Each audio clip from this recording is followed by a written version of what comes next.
கனமழை முன்னெச்சரிக்கை அறிவிப்பின் காரணமாக 12 மாவட்டங்களில் நாளை பள்ளி கல்லூரிகளுக்கு விடுமுறை அறிவித்து அந்தந்த மாவட்ட ஆட்சியர்கள் உத்தரவு பிறப்பித்திருக்கிறார்கள். தற்போது புதிதாக திருச்சி, செங்கல்பட்டு மாவட்டங்களில் இருக்கக்கூடிய பள்ளி கல்லூரிகளுக்கு விடுமுறை அறிவிக்கப்பட்டிருக்கிறது. ஏற்கனவே சென்னை, காஞ்சிபுரம், திருவள்ளூர், கடலூர், விழுப்புரம், ராணிப்பேட்டை, வேலூர், மயிலாடுதுறை ஆகிய மாவட்டங்களுக்கு விடுமுறை அறிவிக்கப்பட்ட நிலையில் தற்போது திருச்சி மாவட்டத்திற்கு கூடுதலாக பள்ளி கல்லூரிகளுக்கு விடுமுறை அறிவிக்கப்பட்டிருக்கிறது. கூடுதல் தகவல் நம்முடைய செய்தியாளர் விஜயகோபால், விவரம் என்ன? சிவப்பிரியன், ஏற்கனவே வானிலை ஆராய்ச்சி மையம் அறிவித்தபடி தொடர்ச்சியாக கனமழை பெய்யும் என்று அறிவிப்புகள் வெளியானது. ஆனாலும் கூட திருச்சி மாவட்டத்தை பொறுத்தவரை கடந்த சில நாட்களாகவே தூறலும் சாரலுமாக பெய்த மழையானது கனத்த மழையாக பெய்யவில்லை.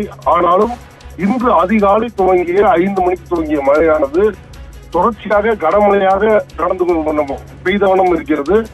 தற்போது நிலவரப்படி கிட்டத்தட்ட 673 மில்லிமீட்டர் என்ற மழையளவு மாவட்டம் முழுவதுமே பதிவாக இருக்கிறது.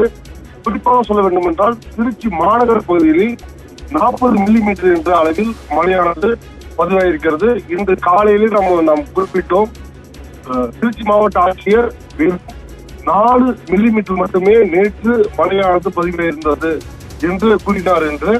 ஆனால் தற்போது 40 மில்லிமீட்டர் குறையாமல் மழையானது பதிவாகி இருக்கிறது.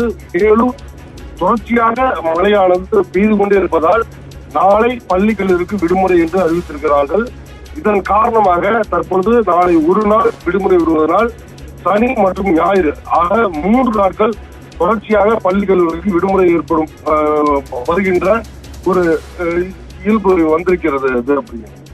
உங்களுடைய தகவலுக்கு நன்றி விஜயகோபால். அடுத்ததாக நம்முடைய செங்கல்பட்டு மாவட்ட செய்தியாளர் ராபர்ட் இணைகிறார். ராபர்ட், விவரம் என்ன?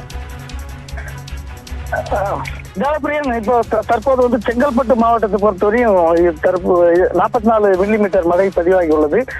காலை முதல் லேசான மழை இருந்து மதியத்திற்கு மேல அதிக அளவில் மழை பெய்து வருவதால் நள்ளிரவில் முதல் நாளை மதியம் வரை மழை அதிக அளவில் பெய்யக்கூடும் என்ற காரணத்தினால் செங்கல்பட்டு மாவட்டத்தில் பள்ளி கல்லூரிகளுக்கு மட்டும் மாவட்ட ஆட்சியர் தற்போது விடுமுறை அளித்துள்ளார்.